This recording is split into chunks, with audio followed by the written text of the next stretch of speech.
Yes bank అవ్వచ్చు, Reliance communications అవ్వచ్చు, Paytm అవ్వచ్చు, దివాన్ హౌసింగ్ గ్రూప్ అవ్వచ్చు, హెచ్డిఐఎల్ అవ్వచ్చు, ఇలాంటి చెప్పుకుంటూ పోతే మార్కెట్లో చాలా షేర్స్ ఉన్నాయి. ఏవైతే మార్కెట్లో పడిపోతున్నప్పుడు మనలాంటి చాలా మంది ఇన్వెస్టర్స్ ఆ యొక్క షేర్ ప్రైస్ ని యావరేజ్ అవుట్ చేసుకుంటూ పోయి ఈవెన్చువల్ గా ఉన్న ఇన్వెస్ట్మెంట్ మొత్తాన్ని పోగొట్టుకున్నారు. అండ్ వరల్డ్ లోనే మోస్ట్ సక్సెస్ఫుల్ ఇన్వెస్టర్స్ అంటే వారెన్ బఫెట్ అవ్వచ్చు, రాకేష్ కుమార్ జుంజున్వాలా అవ్వచ్చు, రాధాకృష్ణ దమాని అవ్వచ్చు, వీళ్ళందరూ కూడా ఎప్పుడైతే ఇన్వెస్ట్ చేస్తారో అప్పుడు యావరేజింగ్ అనేది అస్సలు చేయరు.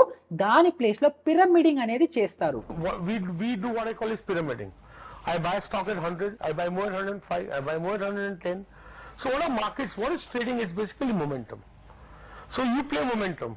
So if the market is rising, its momentum is upwards. So you buy on the rise. If markets are going down, you sell on the fall. And this I don't mind. I don't indicate in long-term trends and medium-term trends and short-term trends. This applies to short-term trends, medium-term trends, and long-term trends.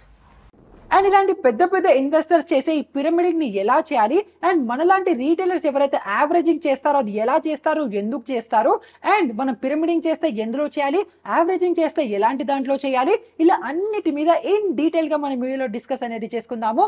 నా పేరు Nihal, expiry day trader, full time investor. మీరు చూస్తున్న market field. ఇంకా మొదలు పెడదామా? So first మనము averaging అంటే ఏంటి, దాని వెనకాల ఉండే లాజిక్ ఏంటి, అది ఎలా చేస్తారో ఫస్ట్ అది తెలుసుకుందాం. సో ఫర్ ఎగ్జాంపుల్ ఒక స్టాక్ ఏ ఉంది అనుకుందాం, అండ్ దాని ఇప్పుడు కరెంట్ వాల్యూ 100 రూపీస్ ఉంది అని అనుకుందాం, అండ్ మనం 10 షేర్స్ బై చేసాము అనేసి అనుకుందాం. సో ఈ 10 షేర్స్ కరెంట్ వాల్యూ 100 రూపీస్ ఉంది, అండ్ మన బయింగ్ యావరేజ్ కూడా 100 రూపీస్ అనేది ఉంటుంది. అండ్ రేపు అంటే 1 వీక్ అవ్వచ్చు, 1 మంత్లో అవ్వచ్చు, ఈ స్టాక్ ప్రైస్ 100 నుంచి 90కి పడిపోయింది అనేసి అనుకుందాం.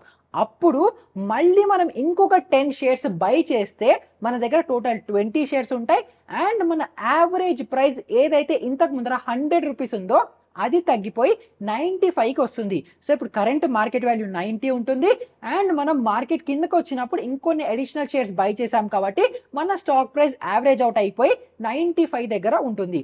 అండ్ సపోజ్ మార్కెట్లో ఇంకొన్ని రోజుల్లో, ఇంకొన్ని మంత్స్లో, వీక్స్లో షేర్ ప్రైస్ ఇంకా పడిపోయి 80 రూపీస్కి వచ్చేసింది అనుకుందాం. ఫస్ట్ మన దగ్గర 100 రూపీస్ ఉంది, తర్వాత 90కి వచ్చింది, అండ్ ఇప్పుడు ఫైనల్గా 80 రూపీస్ దగ్గర షేర్ ప్రైస్ ఉందేసే అనుకుందాం. అండ్ ఇప్పుడు 80 రూపీస్ దగ్గరకు వచ్చేసింది కాబట్టి ఈసారి యావరేజ్ అవుట్ చేయడానికి మనము 40 షేర్స్ని బై చేస్తున్నాం అనేసి అనుకుందాం. సో ఇప్పుడు మొత్తం మీద మనకి 100 రూపీస్ దగ్గర 10 షేర్స్ కొన్నాము, 90 రూపీస్ దగ్గర అనదర్ 10 షేర్స్ కొన్నాము, అండ్ 80 రూపీస్ దగ్గర 40 షేర్స్ కొన్నాం. కాబట్టి ఓవరాల్గా మన బై యావరేజ్ వచ్చేసి 85 రూపీస్ అవుతుంది. సో ఇప్పుడు మార్కెట్ 80 దగ్గర ఉంది, మన యావరేజ్ 85 దగ్గర ఉంది. సో మార్కెట్ ఇక్కడి నుంచి రివర్సల్ అయ్యి యూటర్న్ తీసుకొని పైకి వెళ్తే మనకి ఓవరాల్గా మంచి ప్రాఫిట్ వస్తుంది అని చెప్పి మనలాంటి రీటైలర్స్ అందరము కూడా మనం కొన్న షేర్ ప్రైస్ కిందకు వస్తుంటే ఇలా యావరేజింగ్ అవుట్ అనేది చేసుకుంటూ ఉంటాము. కానీ ఇప్పుడు మనం యావరేజింగ్ ఏదైతే స్టాక్లో చేస్తున్నామో ఆ స్టాక్ యూటర్న్ అయ్యి పైకి వెళ్ళిపోతే అంతా బాగానే ఉంటుంది. కానీ మనం ఇన్వెస్ట్ చేసిన స్టాక్ నేను ఇందాక చెప్పినట్టు మన దివాన్ హౌసింగో, పేటిఎమో, రిలయన్స్ కమ్యూనికేషనో, యెస్ బ్యాంకో ఇలాంటి షేర్లో మనం యావరేజింగ్ చేసుకుంటూ పోయామనుకోండి, లాస్ట్ వచ్చేటప్పటికి మన ఇన్వెస్ట్మెంట్ చేసిన డబ్బులన్నీ కూడా పోతాయి, అండ్ మన పెద్ద లంసంలో మనం డబ్బులు అనేది పోగొట్టుకుంటాం స్టాక్ మార్కెట్లో. ఒక సింపుల్ లాజిక్ ఆలోచించండి. సపోజ్ మీరు ఒక 2 బిజినెస్లు లేదా 2 షాప్స్ ఓపెన్ చేశారనేసి అనుకుందాం. ఇదేమో షాప్ ఏ, ఇదేమో షాప్ బి. ఈ షాప్ ఏ ఒక బిజినెస్ ఏదైతే ఉందో అది కంటిన్యూస్గా లాసెస్ ఇస్తుంది, అండ్ మన షాప్ బి లేదా ఇంకొక బిజినెస్ ఏదైతే ఉందో ఇది మంచిగా రన్ అవుతూ మంచిగా ప్రాఫిటబుల్గా ఉండి రన్ అవుతుంది అనేసి అనుకుందాం. సో ఇప్పుడు మన కంపెనీ ఏ, మన షాప్ ఏ ఏదైతే ఉందో ఇది లాస్ మేకింగ్ ఉన్నప్పటికీ కూడా మనం ఈ బిలో ఉన్న ప్రాఫిట్స్ అన్ని ఇందులో వేసి దీన్ని ఇంకా నడిపడానికి ట్రై చేస్తామా, లేదంటే వేరే క్యాపిటల్ ఇన్ఫ్యూజ్ చేసి దీన్ని నడిపడానికి ట్రై చేస్తామా, లేదా దీన్ని ఏదో ఒక టైంలో కట్ డౌన్ చేసి ఈ బి బిజినెస్ ఏదైతే గ్రో అవుతుందో, ఏదైతే ప్రాఫిట్ ఇస్తుందో దాంట్లో ఇంకా క్యాపిటల్ని వేసి, ఇంకా క్యాపిటల్ని ఇన్ఫ్యూజ్ చేసి దాన్ని ఎక్స్పాండ్ చేసి గ్రో అనేది చేస్తామా? అదో క్వశ్చనా? ఆబ్వియస్లీ మనకి బిలోంచి మంచి ప్రాఫిట్ వస్తుంది కాబట్టి దాంట్లో క్యాపిటల్ని యాడ్ చేసి దాన్ని గ్రో చేసి దాన్ని ఎక్స్పాండ్ అనేది చేస్తామని మీరు చెప్పచ్చు. సో సిమిలర్ కాన్సెప్ట్ మనము స్టాక్ మార్కెట్లో ఇన్వెస్ట్ చేసేటప్పుడు కూడా చేయాలి. సో ఇందాక మనం ఆప్షన్ బిలో ఏదైతే బిజినెస్ మనం తీసుకున్నామో దాంట్లో చేసింది ఏంటి, ఇనీషియల్గా కొంత ఇన్వెస్ట్మెంట్ అనేది పెట్టాము, అండ్ ఆ ఇన్వెస్ట్మెంట్లో మనకి ప్రాఫిట్ గ్రోత్ కనిపిస్తున్నప్పుడు మనం అడిషనల్ ఇన్వెస్ట్మెంట్ దాన్ని పెట్టి ఇంకా ఎక్స్పాండ్ చేయడానికి గ్రో అనేది చేస్తున్నాము. సో సేమ్ కాన్సెప్ట్ని మనము స్టాక్ మార్కెట్లో లేదా ఎక్కడైనా సరే ఏదైనా ఒక బిజినెస్ లేదా స్టాక్లో ఏదైతే ప్రాఫిటబుల్గా గ్రో అవుతుందో దాంట్లో మనం డబ్బుల్ని యాడ్ చేస్తే దాన్ని పిరమిడింగ్ అనేసి అంటాము. ఈ పిరమిడింగ్ కాన్సెప్ట్ అనేది స్టాక్ మార్కెట్లో ఒకటే కాదు, మన జనరల్ లైఫ్లో కూడా హెల్ప్ అవుతుంది. సపోజ్ ఒక క్రికెటర్ తీసుకుందాం, అందులో ఒక బౌలర్ ఉంటాడు, ఒక బ్యాట్స్మెన్ ఉంటాడు. ఒకవేళ మీకు అర్థమైపోయింది మీరు బౌలింగ్ చాలా బాగా వేయగలుగుతున్నారు అని చెప్పి, అలాంటప్పుడు కూడా మీరు వెళ్ళి బ్యాటింగ్ చేయరు కదా, మీ టైం, ఎఫర్ట్, ఇంట్రెస్ట్ ఏదైతే ఉంటుందో దాన్ని 2x 3x ఎక్కువ ఎఫర్ట్ బౌలింగ్ సైడే పెట్టి దాంట్లో మీరు ఎక్స్పర్టీస్ అనేది పొందుతారు. సపోజ్ మీరు ఏదైనా జాబ్ చేస్తున్నారు, మీకు ఒక స్పెసిఫిక్ ఫీల్డ్లో ఒక స్పెసిఫిక్ దాంట్లో ఇంట్రెస్ట్ వచ్చింది, అది మీరు ఈజీగా చేయగలుగుతున్నారు. సో ఆ స్కిల్ మీకు వచ్చేసింది అని అనుకుంటే దాని మీద మీరు డబుల్ డౌన్ ఎఫర్ట్ పెట్టి దాంట్లో ఇంకా ప్రోగ్రెస్ అయ్యి ఇంకా గ్రో అయ్యి ఇంకా కెరియర్ గ్రో చేసుకోవడానికి చూసుకుంటారు కదా. సిమిలర్ కాన్సెప్ట్ మనము స్టాక్ మార్కెట్ ఇన్వెస్టింగ్ లో కూడా అప్లై చేయాలి. మరి పిరమిడింగ్ అనే కాన్సెప్ట్ ని మనం స్టాక్ మార్కెట్ ఇన్వెస్టింగ్ లో ఎలా చేయాలో సింపుల్ ఎగ్జాంపుల్ తో మీకు చెప్తాను. సపోజ్ మన దగ్గర ఒక స్టాక్ ఏ ఉంది అనుకుందాం, అండ్ ఈ స్టాక్ ఏ కరెంట్ వాల్యూ 100 రూపీస్ ఉంటే ఈ 100 రూపీస్ నుంచి కరెంట్ ప్రైస్ 100 నుంచి పైకి 200 టచ్ అయింది అనుకుందాం. అంటే మన స్టాక్ ఏ ప్రైస్ 100 నుంచి 200కి వెళ్ళింది అనేసి అనుకుందాం. అండ్ 200 దగ్గర నుంచి మళ్ళీ కొంత డిప్ వచ్చి 150 దగ్గరకు వస్తుంది కదా, అప్పుడు మనం ఇంకొన్ని స్టాక్స్ అనేది బై చేస్తాం. అండ్ దాని తర్వాత మళ్ళీ 150 నుంచి 200 250 వరకు వెళ్ళిపోయింది షేర్ ప్రైస్ అనేసి అనుకుందాం. అండ్ 250 నుంచి మళ్ళీ కిందకి 200 దగ్గరకు వచ్చినప్పుడు ఇంకొన్ని షేర్స్ యాడ్ చేస్తాము. అండ్ అలా పైకి వెళ్ళి కొంత డిప్ వచ్చిన ప్రతిసారి మనం ఇంకొంత క్యాపిటల్ని ఇన్ఫ్యూజ్ అనేది చేస్తాము. సో ఈ విధంగా మనము పిరమిడింగ్ అనేది చేసుకుంటూ ఉంటాం స్టాక్లో. అండ్ మనం స్టాక్స్లో ఈ పిరమిడింగ్ అనేది 50, 30, 15 అండ్ 5% రూల్స్తో మనం చేస్తూ ఉంటాము. అంటే ఫర్ ఎగ్జాంపుల్ మీరు ఒక స్టాక్ ఏ 100 రూపీస్ దగ్గర ఉంది అనేసి అనుకుందాం. సో మీరు ఈ స్టాక్లో 10 షేర్స్ బై చేయాలని అనుకుంటే ఈ షేర్ ప్రైస్ 100 రూపీస్ దగ్గర ఉన్నప్పుడు జస్ట్ 5 షేర్స్ మాత్రమే కొంటారు. 100 నుంచి 200కి వెళ్ళి మళ్ళీ 150కి డిప్ ఎప్పుడైతే వస్తుందో ఆ పాయింట్లో మీరు ఇంకొక 3 షేర్స్ అనేది పర్చేస్ చేస్తారు. అండ్ మళ్ళీ 150 నుంచి 250కి వెళ్ళి ఎప్పుడైతే 200 దగ్గరకు వస్తుందో అప్పుడు ఇంకొక 2 షేర్స్ని బై చేస్తారు. అండ్ అలా పైకి వెళ్ళి మళ్ళీ ఇంకొక డిప్ వచ్చినప్పుడు ఫైనల్గా 1 షేర్ అనేది బై చేస్తారు. సో ఈ విధంగా మీరు క్వాంటిటీని తగ్గించుకుంటూ స్లోగా మీ పొజిషన్ని బిల్డ్ అనేది చేస్తుంటారు. సో ఇదే విధంగా మీరు రాకేష్ కుమార్ జుంజున్వాలా ఎగ్జాంపుల్లో కూడా చాలాసార్లు వినుంటారు.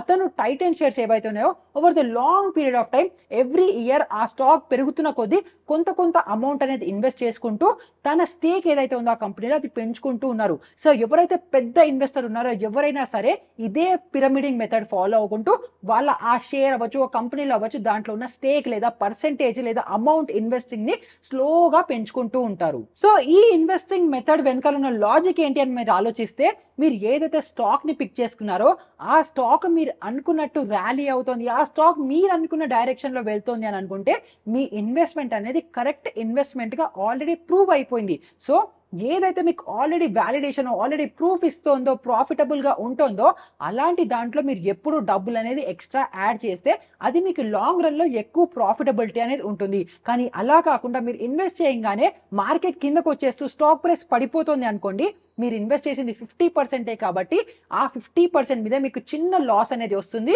అండ్ అలాంటి ట్రేడ్స్లో ఎవరు కూడా పొరపాటున కూడా యావరేజింగ్ అనేది ఎప్పుడూ చేయకూడదు. మరి ఇది ఇంత ప్రామిసింగ్గా ఉంటూ పెద్దవాళ్ళు కూడా ఇదే చేస్తుంటే మన రీటైలర్స్ ఎందుకు చేయట్లేదు అని మీరు నన్ను డౌట్ అడగచ్చు. దీనికి ఆన్సర్ ఏంటంటే మన రీటైలర్స్ దగ్గర ఉన్న సైకాలజీతో ప్రాబ్లం. ఫర్ ఎగ్జాంపుల్ ఇందాక చెప్పినట్టే మనం తీసుకున్న స్టాక్ వాల్యూ 100 రూపీస్ దగ్గర ఉంది అనేసి అనుకుందాం.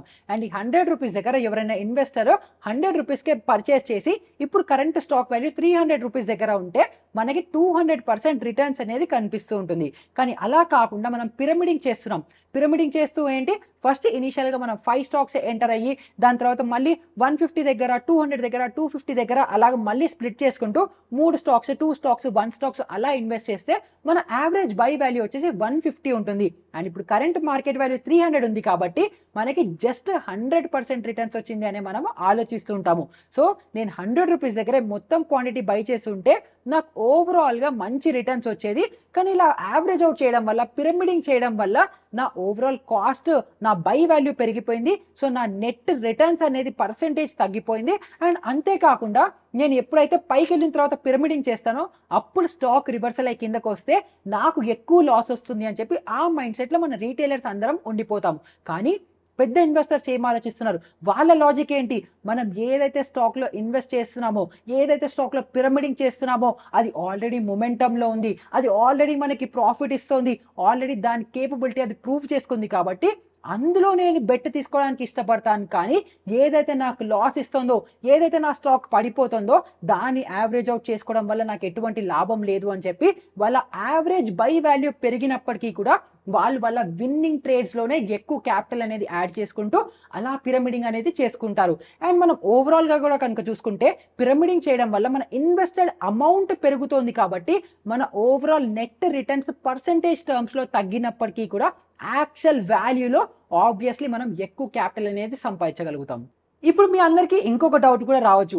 మరి మనం ఇన్వెస్ట్ చేసే స్టాక్స్ మంచి స్ట్రాంగ్ ఫండమెంటల్‌గా స్ట్రాంగ్ కంపెనీస్‌లో ఇన్వెస్ట్ చేస్తే అవి ఇవాళ కాకపోతే రేపో ఎప్పుడైనా సరే మళ్ళీ పైకెళ్ళాల్సిందే కదా! మన రిలయన్స్ అవ్వచ్చు, హెచ్‌డిఎఫ్‌సి అవ్వచ్చు ఇలాంటి ఏదైనా మంచి స్టాక్ ఉంటే అప్పుడు నేనేం చేయాలి? అప్పుడైనా యావరేజ్ అవుట్ చేసుకోవచ్చు కదా! అని మీ అందరికీ డౌట్ రావచ్చు.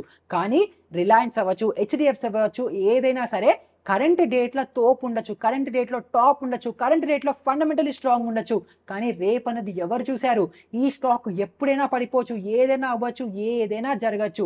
సో, మనం ఒకవేళ ఇండివిడ్యువల్ స్టాక్స్‌లో గనుక ఇన్వెస్ట్ చేస్తున్నామని అనుకుంటే, ఇండివిడ్యువల్ స్టాక్స్‌లో ఎప్పుడూ కూడా మనము యావరేజింగ్ అనేది అస్సలు చేయకూడదు.